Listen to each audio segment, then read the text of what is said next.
drugs hi angi thein ngay thấy chiang có mà sẽ olo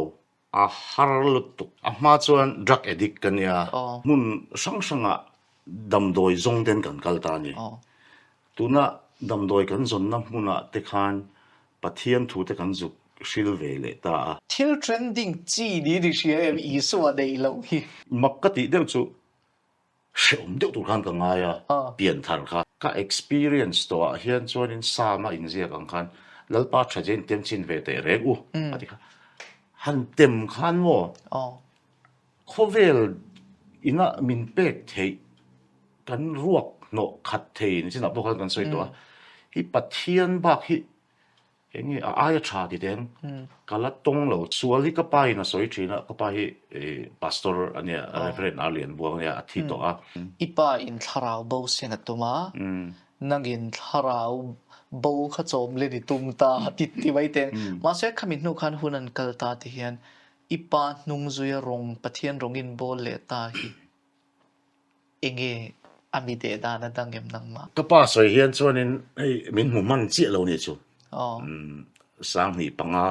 dam doi ka ngeya chuan adam lo tana hey Alzheimer's disease ka ni chuanin voi khat chi i ka pian thar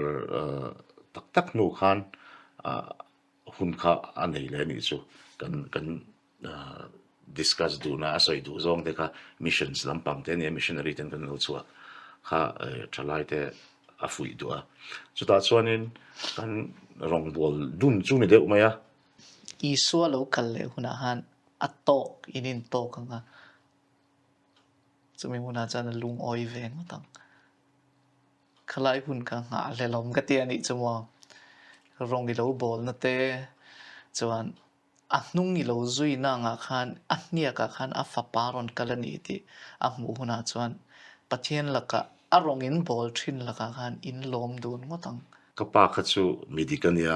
hi chu edicania hi ka ti thi ni ela chuan in chir om deuh na chu kan nu le pa te ne te an thi thei ni chu ke ni pawh kan thi nge do na kan thlan na dik lo vai phei chuanin khobela hreom den kan ma kan thinga chatuanin hreomin kanom le do na